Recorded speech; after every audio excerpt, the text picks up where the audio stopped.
Ho aminareo ane riavana ny fahasoavana sy ny fiadanana avy amin'Andriamanitra ray sy Jesoa Kristy tompontsika. Amen. Ny zavatra miditra sa ny mivoaka amin'ny olona no mahaloto azy? Ny zavatra miditra sa ny mivoaka amin'ny olona no mahaloto azy? Ao amin'ny mofinainantsika anio filazantsara araka amin'ny Marka 7:7-20 hatramin'ny 7:20.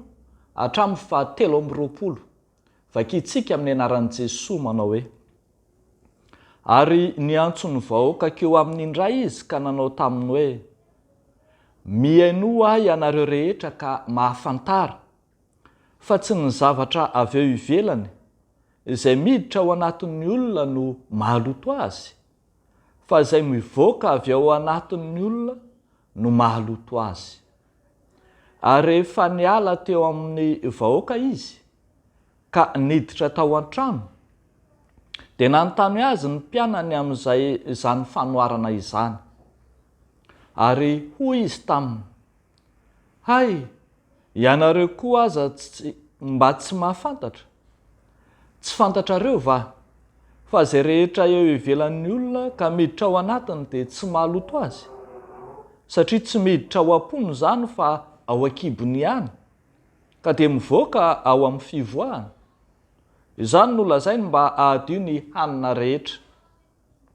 Ary hoy izy: izay mivoaka avy ao amin'ny olona dia izany no mahaloto azy, fa avy ao anatin'ny olona dia avy ao am-pony no ivoahan'ny sainy ratsy, dia ny fijangajangana, ny halatra, ny vonoan'olona, ny fakambadin'olona, ny fieremana, ny lolo-po, ny fitaka, ny fijejojejoana, ny maso ratsy, ny fitenenan-dratsy, ny avonavona, ny fahadalàna.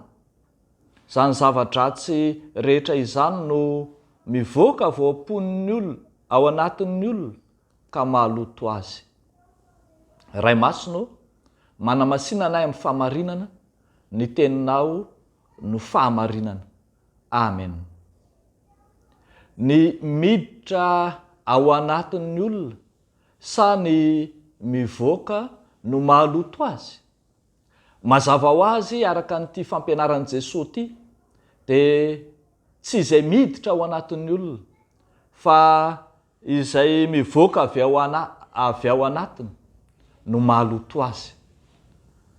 Tao aorianan'ilay mpianatra nihinana tamin'ny tsy ny sasa-tanana no nahatonga ity fampianaran'i Jesosy iray ity.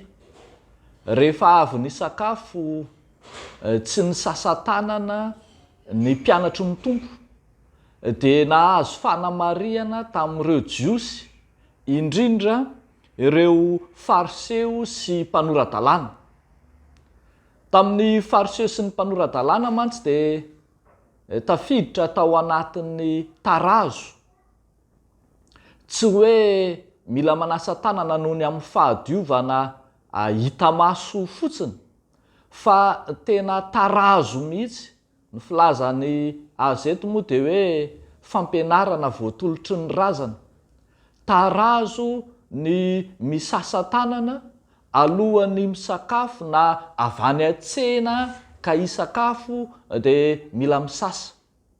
Foto-kevitra lehibe tao anatin'izy ireo dia somary ny fangaro ny zavatra hita maso sy ny ara-panahy, ka fiheveran'ny jiosy dia miteraka fahalotoana any anaty ary fahalotom-panahy mihitsy ny fisakafoanana tsy misasa tanana. Izany hoe tsy nijanona ho fomba fotsiny fa tena lasa finoana mihitsy ka miteraka fahalotoana. Ny hoe fahalotoana aloha zany dia tsy hoe maloto fotsiny tsotro izao fa lay ambara mihitsy hoe impur, tena hoe tsy manam-pahamasinana, tsy mendrika ny hiditra amin'ny fahamasinan'Andriamanitra, mitovy amin'ny biby izay tsy masina, tsy mendrika atao fanatitra, mitovy amin'ny vehivavy tonga fadim-bolana izay impure na maloto, hany ka nambarana no sokajiana ho tahaka ny manota mihitsy aza ny mihinan-kanina tsy misasa. Jesosy Kristy eto ry havako malala dia tsy hoe nanday izany fampianarana izany fotsiny raha ny andany tamin'ny mpianatra izy teo anatrehan'ny fariseo sy ny mpanoratan-dalàna, fa tena mihoatra lavitra mihitsy aza no anazavahan'i Jesosy fa samy hafa tanteraka ny miditra sy ny mivoaka. Ny miditra dia sakafo hohanina madio, matoa hohanina ka mendrika ny sakafo-hanana.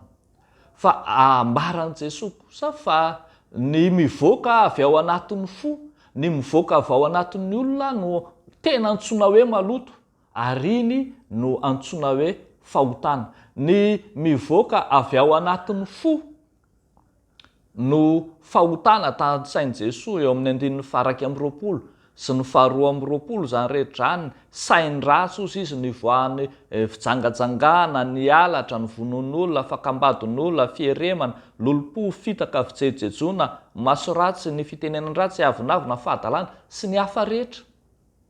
Zany hoe zany tena miavaka mihitsy ny ara-nofo izay hohanina, izay hosotrona, sy ny ara-panahy izay avy ao am-po ka miteraka ny fahotana.